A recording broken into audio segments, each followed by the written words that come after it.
El cuerpo de generales y almirantes en retiro presentaron una querella criminal contra el ministro de Justicia, Hernán Larraín, por su eventual responsabilidad en la muerte por coronavirus de 2 militares al interior del penal Punta Peuco. Los oficiales en retiro acusaron nula intervención del ministro en el penal Punta Peuco, donde se ha desarrollado un grave problema sanitario por el COVID-19, agregando que se practicó una discriminación arbitraria e ilegal al no aplicar medidas de salud pública en el penal. La querella va apuntada contra el ministro Larraín y en contra de todos quienes resulten responsables por estos hechos. Recordemos que durante el fin de semana 2 militares condenados por delitos de lesa humanidad murieron en menos de 24 horas producto del coronavirus. Uno de ellos era Miguel Stay Reino, alias El Fanta, quien había sido condenado a cadena perpetua por el caso de Gollados. El otro deceso corresponde al coronel en retiro Jaime García Zamorano, de 85 años, condenado por delitos de lesa humanidad durante la dictadura de Augusto Pinochet. Este lunes, la mesa directiva de la Convención Constitucional presentó una denuncia ante la Fiscalía Centro Norte para investigar los antecedentes del renunciado constituyente Rodrigo Rojas Vade, quien confesó el sábado, a raíz de un reportaje en La Tercera, que no padecía de cáncer. Desde la testera del ente redactor pidieron que se investiguen hechos que puedan constituir delito, en consideración a la rendición de cuentas que presentó Rojas Vade. Fuentes del Ministerio Público informaron que la denuncia fue recepcionada y se inició investigación por posible ilícito en perjuicio. Quien tomará el caso es el fiscal Patricio Cooper, de la Fiscalía Regional Centro Norte. Hemos tomado en conocimiento a través de los medios de comunicación que el señor Rojas Vade ha afirmado no tener cáncer y que por tanto la declaración en el punto anterior no sería fidedigna, señala el documento firmado por la presidenta Elisa Loncón y el vicepresidente Jaime Baza. Dicho párrafo hace referencia a la declaración de intereses y patrimonio que las y los convencionales constituyentes debieron presentar al momento de asumir, según la legislación vigente. En el detalle se indica que en un campo obligatorio de dicho documento se observa un pasivo por 27 millones de pesos, detalla como una deuda bancaria por tratamiento de quimioterapia contra el cáncer.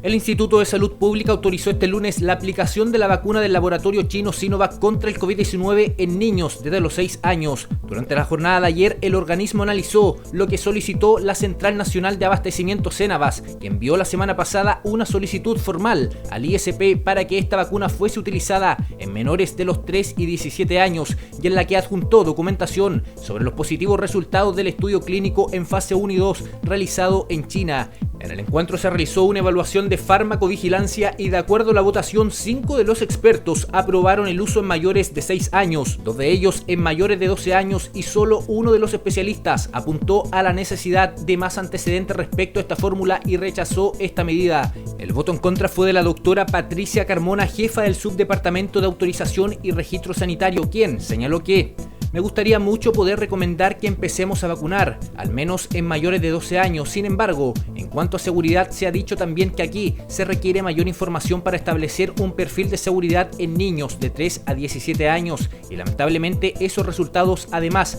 no fueron estratificados como para poder hacer aún más clara la diferenciación de más grupos de la vacuna en más segura. Expertos han planteado la necesidad de que se autorice el uso de Coronavac en menores para evitar que los niños sigan siendo reservorios del virus, que en general no desarrollan mayores síntomas, pero igual pueden portar el coronavirus y además han apuntado al perfil de seguridad de la Coronavac, pues su tecnología de virus inactivado se parece a las vacunas que se utilizan mundialmente desde hace años, como la influenza. El Salvador se convirtió este martes en el primer país del mundo en el que tiene curso legal el Bitcoin como moneda de intercambio junto al dólar estadounidense al entrar en vigor la legislación aprobada en junio pasado. Los agentes económicos, según la legislación avalada por el oficialismo en la Asamblea Legislativa, están obligados a aceptar la criptomoneda y todos los precios de los productos y servicios deben expresarse en dólares y Bitcoin. El gobierno dispone de más de 200 millones de dólares para la puesta en marcha del proyecto y en la víspera compró Bitcoin equivalente a más de 21 millones de dólares al precio registrado el lunes. La ley Bitcoin cobró vigencia en medio de una amplia desaprobación de los salvadoreños según distintas encuestas y con distintas protestas convocadas para hoy rechazar la normativa. El uso del Bitcoin se convirtió desde su sorpresivo anuncio en una conferencia en Miami, Estados Unidos, y su pronta aprobación en la principal apuesta económica del presidente de El Salvador, Nayib Bukele, tras la pandemia del COVID-19.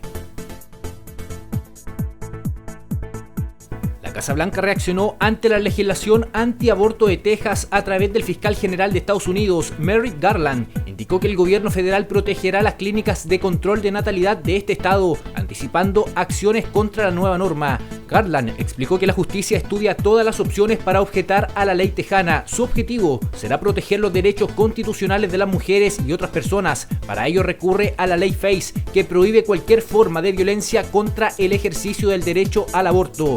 La ley de libertad de acceso a las entradas a clínicas castiga el uso o la amenaza de la fuerza para interferir o intimidar a la persona que acude a practicar la interrupción de un embarazo. El fiscal general informó que contactaron a fiscales y a las oficinas del FBI en Texas. En el comunicado, Garland comentó que no toleraremos ningún tipo de violencia, impedimento físico o daño material contra las personas que buscan o brindan servicios anticonceptivos. La semana pasada, el mandatario Joe Biden criticó la legislación estatal de los republicanos. Por su parte, la titular de la Cámara de Representantes, Nancy Pelosi, se comprometió a convocar a una votación a finales de septiembre sobre una legislación que consagraría el derecho de la mujer al aborto a nivel federal.